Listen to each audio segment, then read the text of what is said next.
नमस्कार। आज हम एनिमे की दुनिया की कुछ लेटेस्ट अपडेट्स पर बात करने वाले हैं। हाँ, काफी कुछ चल रहा है। हमारे पास कई सोर्सेस से इंटरेस्टिंग खबरें हैं, जैसे क्रंची रोल का नया थिएट्रिकल प्लान है, डीमन स्लेयर फिल्म का जबरदस्त बॉक्स ऑफिस कलेक्शन, वो तो है ही।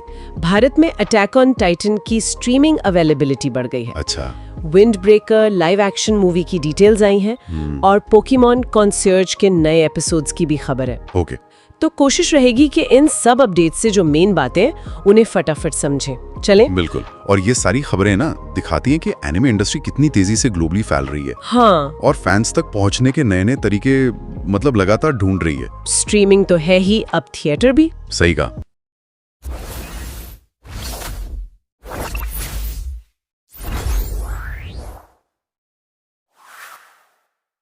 तो सबसे पहले क्रंची रोल की ही बात करते हैं। ये सबसे बड़ा एनिमे स्ट्रीमिंग प्लेटफॉर्म है, सब जानते हैं। और अब ये थिएटर्स में भी अपनी प्रेजेंस बढ़ा रहा है।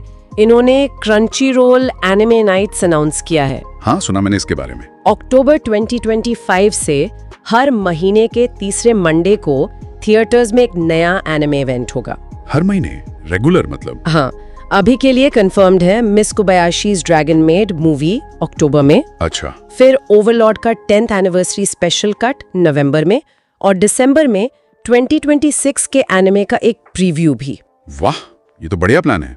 वेस्ट में एनिमे फिल्मों को और एक्सेसिबल बनाने की कोशिश है। बिल्कुल। और इसमें जो इंटरेस्टिंग बात है ना, वो ये कि ये इनिशिएटिव वेस्ट में एनिमे के थिएट्रिकल डिस्ट्रीब्यूशन को कैसे बदल सकता है। मतलब अभी तो फिल्में आती हैं, कुछ हफ्ते चली फिर गई। ये इवेंट वाला मॉडल फैंस को एक रीजन देगा सिनेमाज में रेगुलरली जाने का। हाँ, एक तरह का अपॉइंटमेंट व्यूइंग जैसा। एग्जैक्टली। और फ्यूचर रिलीजेस के स्नीक पीक्स भी मिलेंगे।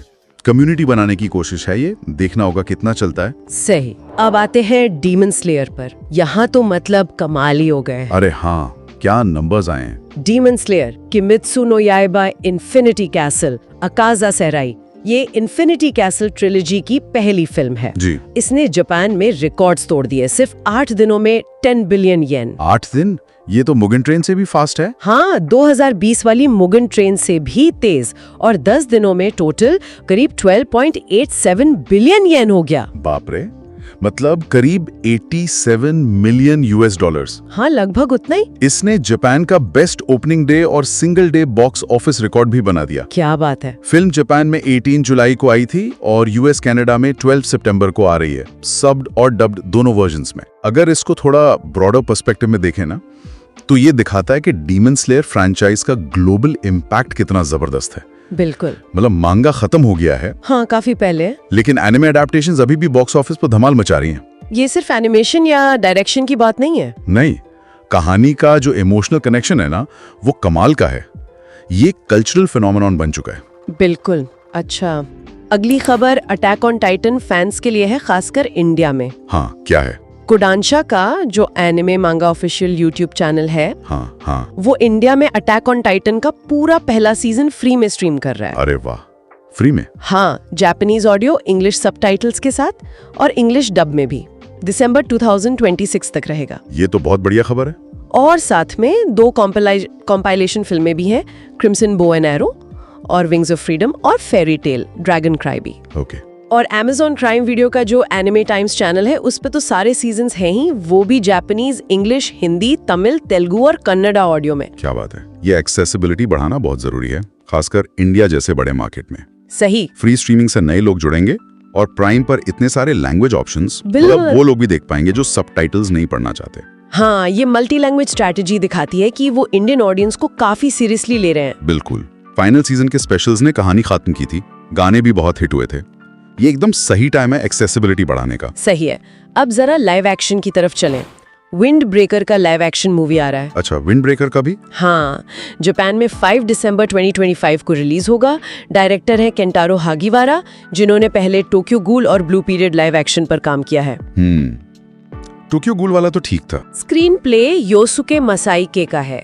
मेन कास्ट में हारुका साकुरा का रोल कोशी मिजुकामी कर रहे हैं। ओके। आकिहिको निरे बने हैं ताइसे कीडो, और हयातो सुओ का रोल केटो त्सुना कर रहे हैं। कहानी वही फुरन हाई स्कूली वाली है, स्ट्रेंथ से कॉन्फ्लिक्ट सॉल्व करने वाली। इसका ओरिजिनल मांगा तो अभी भी चल रहा है और एनिमे के 2 सीजन्स आ चुके हैं 2024 और 2025 में। हाँ, क्रंची रोल पर है। तो मतलब इस प्रॉपर्टी में पहले से ही काफी फैन इंटरेस्ट है। लाइव एक्शन एडेप्टेशन शायद उसी को कैपिटलाइज करने की कोशिश है। हाँ, लगता तो यही है। देखना होगा ये एनिमे मांगा फैंस को कितना पसंद आता है। लाइव एक्शन का रिकॉर्ड जैसा हम जानते हैं थोड़ा मिला जुला ही रहता है। हाँ, वो तो है। अच्छा, और आखिर में एक प्यारी सी खबर पोकेमॉन की दुनिया से। अच्छा, पोकेमॉन कंसियर्ज के नए एपिसोड्स आ रहे हैं। अरे वाह, मुझे वो सीरीज बहुत पसंद आई थी। हाँ, वो स्टॉप मोशन वाली। 4 सितंबर 2025 को नेटफ्लिक्स पर प्रीमियर होंगे। बहुत ही खूबसूरत एनिमेशन था उसका।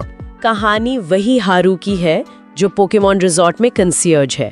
हाँ। और इंडिया में ये इंग्लिश, हिंदी, तमिल, तेलुगु डब्स के साथ और जापानीज ऑडियो में भी आएगी। इसे ड्वार्फ स्टूडियोज ने बनाया ना, रिलाकुमा एंड काउरू वाले। हाँ, बिल्कुल वही। उनका स्टाइल ही अलग है और पोकेमॉन जैसे इतने बड़े फ्रेंचाइज का इस तरह की यूनिक स्टॉप मोशन स्टाइल को अपनाना काफी रिफ्रेशिंग है।